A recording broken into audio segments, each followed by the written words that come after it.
Hello အားလုံးပဲမင်္ဂလာပါခင်ဗျ MKB မှာပြန်လည်ကြိုဆိုလိုက်ပါတယ်ကျွန်တော်ဒီနေ့ view လေးမှာဆိုရင်တော့ကျွန်တော်ဒီကွန်ပျူတာနဲ့အလုပ်လုပ်တဲ့သူတွေအနေနဲ့ပေါ့နော်အထူးသဖြင့်ရုံးသုံးဖြစ်ဖြစ်ဒါမျိုးကွန်ပျူတာနဲ့ဒီကိုက internet ကောင်းနေဆိုရင်ကျွန်တော်ကွန်ပျူတာမှာ Fiber တွေသုံးပြကြရပေါ့နော် Okay အဲ့လိုသုံးပြခြင်းတဲ့ခေါင်းမှာဆိုရင်ကိုယ့်ရဲ့ set ထဲကိုကျွန်တော် Fiber ဘယ်လိုထည့်မလဲဘလို့ထည့်မယ်ပြီးတော့ဘလို့အသုံးပြုရလဲဆိုတာကျွန်တော်ဒီနေ့ view လေးမှာမိတ်ဆွေတို့ကိုသိစိတ်မြောက်ပြီးတော့ကျင်ပါတယ် Okay အဲ့တော့မိတ်ဆွေနဲ့မတည်သေးဘူးဆိုရင်တော့ဒီ view လေးကိုဆုံးအောင်ကြည့်ပေးဖို့ကျွန်တော်ဘက်ကအကြံပြုလိုပါတယ်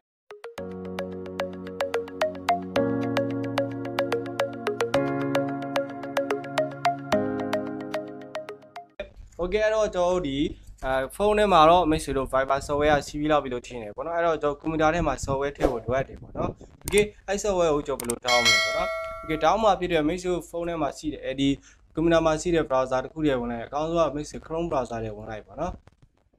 တကယ်လို့မှမိတ်ဆွေကဒီကိုယ့်ရဲ့ဒီကိုယ့်ရဲ့ PC ကဒီ internet ပါချိန်မရဘူးဆိုရင်ဥပမာအနေနဲ့ပေါ့နော်ကျွန်တော်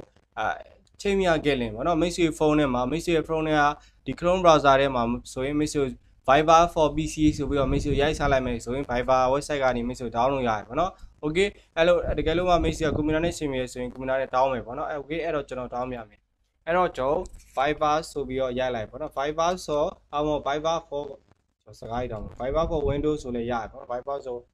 Viber for Windows ဆိုပြီးတော့ကျွန်တော်ရိုက်လိုက်မယ် Okay အဲ့ဒီကမှဆိုရင် www.viber.com ဆိုပြီးသူရဲ့ official website ကကြာလာပြီအဲ့ထက်မှာဆိုရင် download ဆိုတာလည်းကျွန်တော်နှိပ်လိုက်ပေါ့နော်ကိန်းရတဲ့နေ့တဲ့ကမှဆိုရင်ကျွန်တော် download for Windows ဆိုနေ့တဲ့ကမှဆိုရင်ကျွန်တော်စစ်တဲ့ကိုရောက်သွားလိုက်မယ်ပေါ့နော်ကျွန်တော် download သွားပြီပေါ့နော် site ကကျွန်တော်120လားမသိဘူးရှိရပေါ့နော်120 MB လားမသိရှိရပေါ့နော် Okay လို့ရှိသွားပြီဆိုရင်ကျွန်တော် file ကိုကျွန်တော် install တင်မယ်ပေါ့နော် install တင်မှာဖြစ်တဲ့အတွက်ကျွန်တော် PC ထဲကကျွန်တော် download folder ထဲမှာကျွန်တော်သွားလိုက်မယ်ပေါ့နော်install file နဲ့မှာဆိုရင်ကျွန်တော် Viber setup ဆိုပြီးတော့ကျွန်တော်ရတယ်ပေါ့နော် Okay အဲ့တော့ Viber setup ကိုကျွန်တော်ဒီ quick set ပေါ်တင်ရမယ်ပေါ့နော်တင်ရမှာဖြစ်တဲ့အတွက်ကျွန်တော် right click ဆိုတာနှိပ်လိုက်မယ် make sure open ဆိုတာနှိပ်လို့ရတယ်ပေါ့နော်အကောင်းဆုံးက make sure run administrator နဲ့ run ပေါ့နော် Okay အဲ့ဒါလေးကိုကျွန်တော်နှိပ်လိုက်မယ်ဒီကမှာဆိုရင်ကျွန်တော်ဒီမှာ yes နဲ့ no နှစ်ခုပေါ်လာလိုက်မယ်ပေါ့နော်အဲ့တော့ make sure လောက်ပေါ်လာပြီဆိုရင် yes ကိုနှိပ်လိုက်ပေါ့နော် Okay အဲ့တော့ဒီမှာသူကဒီလိုနေ့လဲကမှာ install လုပ်ခိုင်းတယ်ဗောနော်သူရဲ့အချက်လက်အထက်က RAM mode ရဲ့အချက်လက် file လေးကို down မယ်ဗောနော်အဲ့တော့ကျွန်တော် install လုပ်ရမယ်ဒီ install လုပ်တဲ့ခါမှာဆို internet လိုအပ်တယ်ဗောနော် Okay internet ကိုတော့ Messi ကိုဖွင့်ထားဖို့လိုအပ်တယ်ဗောနော်ကျွန်တော်ဒီမှာတရားပြည့်သွားလိုက်မယ်ဆိုရင် Messi ကိုရလိုက်မယ်ဗောနော်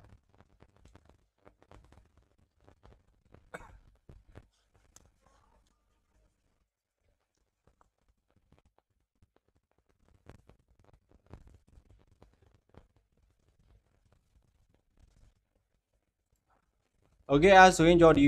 ကိုယ့်ရဲ့ desktop ပေါ်မှာဇက်ပြ icon လေးရောက်လာပြီဗောနော်အဲ့ဆိုရင်သူ auto ပွင့်လာလိုက်မယ်ဗောနော်ကျွန်တော်ဒီမှာဒါတွေပေါ်နေရဲအဲ့ဒါတွေကကျွန်တော်မလိုအပ်ဘူးဗောနော် no thanks ဆိုပြီးတော့ကျွန်တော်နှိပ်လိုက်မယ် no thanks ဗောနော် Okay အဲ့လိုပေါ်လာတဲ့ခါမှာဆို Viber မှာ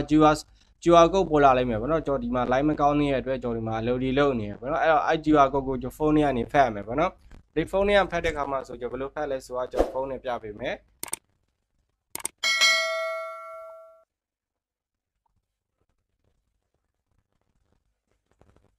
Okay အဲ့တော့ပထမဆုံးမိတ်ဆွေရဲ့ဖုန်းထဲက Viber တွေကိုသွားမယ်ဗောနော်ကျွန်တော် Viber တွေကိုကျွန်တော်ဝင်လိုက်မယ်ဝင်ပြီးတော့ကျွန်တော်ရဲ့ setting ရဲ့နေရာကိုသွားပါဗောနော်တချို့ဆိုရင်ကျွန်တော်ပေါ်လာတတ်တယ်ဗောနော်ဒီမှာ second ဖတ်ပါဆိုပြီးတန်းပြီးပေါ်လာတတ်တယ်ကျွန်တော်ကတော့အဲ့လိုမပေါ်လာခဲ့ရင်ကျွန်တော်ဘယ်လိုလုပ်မလဲဗောနော် setting ထဲကိုသွားမယ်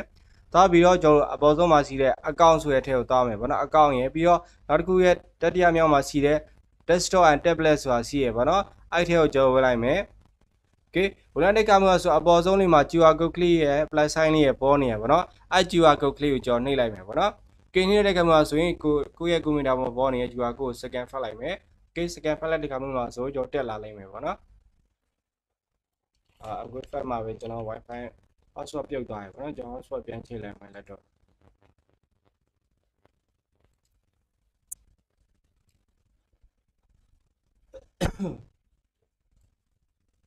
ဒီနေ့တော့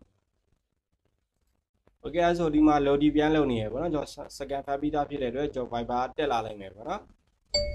Okay ကျွန်တော်ရဲ့ Viber မှာတက်လာပြီပေါ့နော် new login ဆိုပြီးတော့ဒီမှာတက်လာရင် message ရောက်လာပြီပေါ့နော်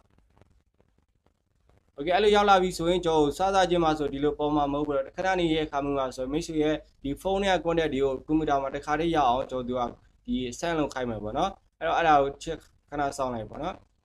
ဒီကျွန်တော် line မကောင်းသေးရဲ့ line ကောင်းရင်ပေါ်လာလိမ့်မယ်ပေါ့နော် channel လက်ခါမှာဆိုရင်ကိုယ့်ရဲ့ contact တွေအားလုံးဟာဒီမှာပေါ်လာလိမ့်မယ်ပေါ့နော်ကိုယ့်ရဲ့ profile တွေကိုဒီမှာဆိုပြီးပေါ်လာပြီး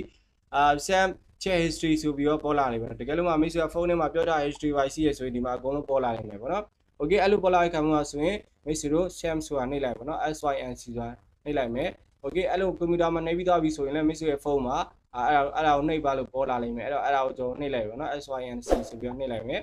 okay အဲ့ဒီကမှဆိုမိတ်ဆွေရဲ့ကွန်ပျူတာမှာလည်းကိုယ့်ရဲ့ profile နဲ့ကိုယ့်ရဲ့ contact တွေအားလုံးကဒီမှာပေါ်လာပြီပေါ့နော် contact list တွေဒီမှာအကုန်လုံးကြည့်လို့ရမယ်ပေါ့နော် okay ကျွန်တော်ထဲမှာရှိတဲ့ contact တွေအကုန်လုံးပေါ်လာပြီ Viber သုံးနေဆိုရင်ကျွန်တော်ဒီ Viber icon လေးပေါ်လာပြီပေါ့နော် okay ကိုယ့်ရဲ့ profile တွေမှာပြောင်းနေဆိုရင်ကျွန်တော်ဒီကနေပြီးတော့မိတ်ဆွေသွားပြောင်းလို့ရတယ်ပေါ့နော်ကိုယ့်ရဲ့ profile ကိုပြောင်းနေဆိုဒီကနေပြောင်းလို့ရတယ် slash new ကနေပြီးမိတ်ဆွေပြောင်းလို့ရတယ်ပေါ့နော် okay တကယ်လို့မိတ်ဆွေက dark mode တွေပါသုံးနေတယ်ဆိုရင်သုံးလို့ရအောင်ဘယ်လိုလုပ်လို့ရလဲဆိုရင်ကျွန်တော်ဒီမှာ accredit ရဲ့ဘေးမှာရှိတယ်ကျွန်တော်setting လေးရှိရပေါ့နော်အဲ့ setting လေးကိုနှိပ်လိုက်တဲ့ကောင်မှာဆိုရင်ကျွန်တော်ဒီမှာ IPRN ဆိုတာရှိရပေါ့နော် IPRN မှာမိတ်ဆွေ W black ဆိုပြီးတော့မိတ်ဆွေရွေးလို့ရတယ်နောက်တစ်ခုကမိတ်ဆွေရဲ့ကိုယ့်ရဲ့ chat ရဲ့ background ကိုထားခြင်းနဲ့ဆိုရင်မိတ်ဆွေဒီကနေပြီးတော့ choose image ကနေပြီးတော့မိတ်ဆွေခုကြိုက်တဲ့ပုံကိုထားလို့ရတယ်ပေါ့နော် okay ကျွန်တော်တို့ထားမပြတော့ဘူးပေါ့နော် okay အဲ့ဆိုရပြီပေါ့နော်မိတ်ဆွေ fan လိုက်ပို့လိုက်တဲ့ပုံရဲ့ quality ကိုတင်ခြင်းနဲ့ဆိုရင်ကျွန်တော်ဒီမှာ exact line ကိုတင်ထားပါပေါ့နော် okay ဒါကတော့အထူးလေးပြောစရာမလိုလို့ထင်တယ်ပေါ့နော် okay အဲ့ဆိုရင်ကျွန်တော် Viber ဘယ်လိုအသုံးပြုရလဲဆိုတော့သိသွားလောက်ပြီးတော့ထင်တယ်ပေါ့နော်စာရေးပို့ခြင်းတဲ့အခါမှာဆိုရင်ကျွန်တော်ဒီကနေပြီးတော့မိတ်ဆွေကိုရိုက်ပို့လို့ရတယ်ပေါ့နော် okay စာရေးပါဒီကနေရိုက်ပို့လို့ရတယ်ဓာတ်ပုံတွေမှာပို့ခြင်းနဲ့ဆိုရင်ကျွန်တော်ဒီကနေပို့လို့ရတယ်ပေါ့နော် okay အဲ့ဆိုရင်မိတ်ဆွေ Viber ဘယ်လိုအသုံးပြုလို့ရလဲဆိုတာအသိသားလောက်ပြီးလို့ထင်ပါတယ်အဲ့ဒါဆိုရင်ကျွန်တော်ဒီနေ့သင်ခန်းစာလေးကိုကျွန်တော်ဒီလောက်ပဲရပ်လိုက်ပါမယ်မိတ်ဆွေတို့ကြိုးစီရဆိုရင်ကျွန်တော်ဒီ video လေးကို like လုပ်ပြီးတော့ကျွန်တော် YouTube channel လေးကို subscribe လုပ်ပေးခဲ့ပါလို့ကျွန်တော်ဘက်ကတောင်းဆိုလိုပါတယ်အားလုံးကျေးဇူးပြုပါမယ်ခင်ဗျ